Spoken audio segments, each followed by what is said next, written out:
Hey y'all, how's it going? It's Memphis. Today we're going to talk about Outriders a little bit.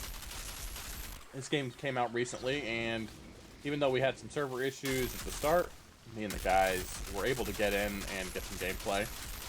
And I can't tell you how much I am digging this game. We came up to this boss last night, and the first thing I thought right after we beat it, it might be a great place to farm. Maybe a little experience and some of the crafting materials.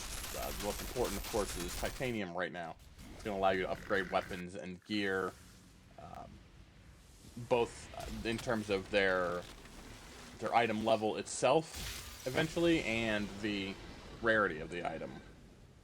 What's great about this spot is there's a save point right before you go in to fight the boss.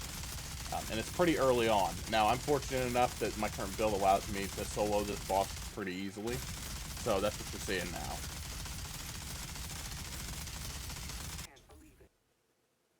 Alright, here we go. So to get to the grind spot, you're going to load into the lobby and select Eagle Peaks, the second option there, which is investigate the volcano. It's going to warn you that you're resetting your story progress.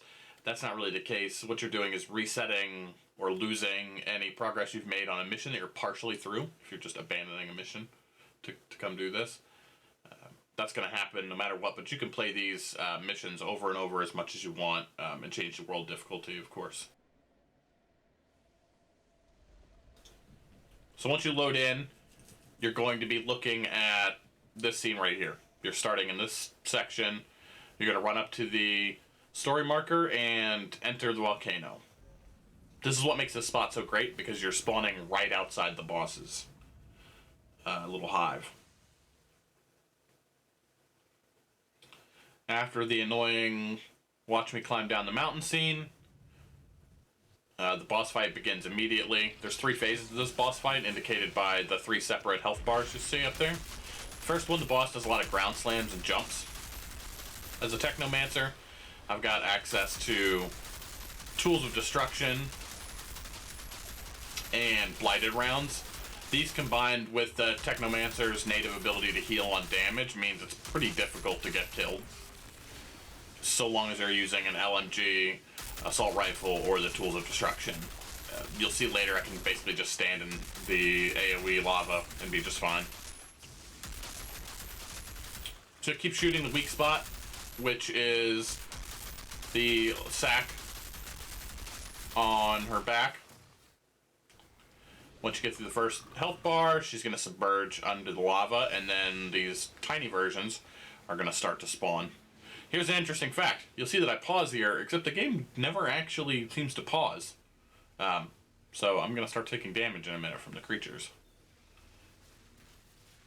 There we go. They'll both attack you and push out and blow up near you, which is not fun. Second phase begins. You can get access to that weak point again by shooting the hardened lava that forms over the weak spot. Once that breaks, it's fair game again. We hit this boss last night pretty early on in the game, and I thought immediately this was going to be a great spot to grind. The boss drops a handful of gear items. Right now at World Tier 8, they're mostly blues and greens. I've gotten purple a couple of times, and then she'll also occasionally drop crafting materials. There's always crafting materials as far as I can tell. Sometimes it's leather and titanium, sometimes it's all titanium, sometimes it's all leather. If it's a titanium drop, it'll be between 15 and 20 usually, and sometimes you'll get 2 of those titanium drops and no leather. So once the second phase is complete, you'll see right there I was just standing in attacks and shooting and healing just fine.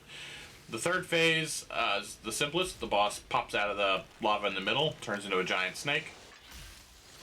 You just pop Tools of Destruction and start shooting. I was shooting too early there. You can see until the health bar appears, so she doesn't actually take any damage.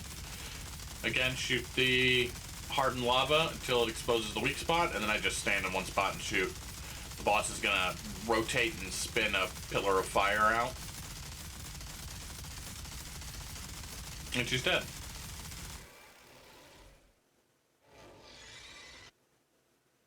skip the cutscenes, make the runs faster, and you'll see the gear pops out right here. In this case, I got a blue and 3 greens, and then a bunch of leather. So no titanium on that run. The important thing is to dismantle any gear you're not going to keep right here.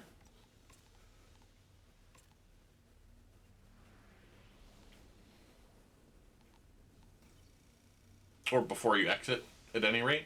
I've had a couple of issues where that gear does not stay in my inventory when I load back in, even though the crafting materials will, the experience saves, everything else saves. I just had a couple of experiences where that loot doesn't follow through. Another irritating scene, transition scene, that I should have skipped and didn't.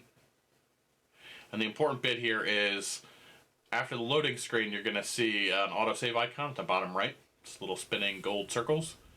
Once those go away, you are safe to go back out. So from here, you can just hit your pause screen, return to lobby, and you'll have to reselect the mission again. Reselect, investigate the volcano, and then you can continue game. And you can do that over and over as much as you'd like.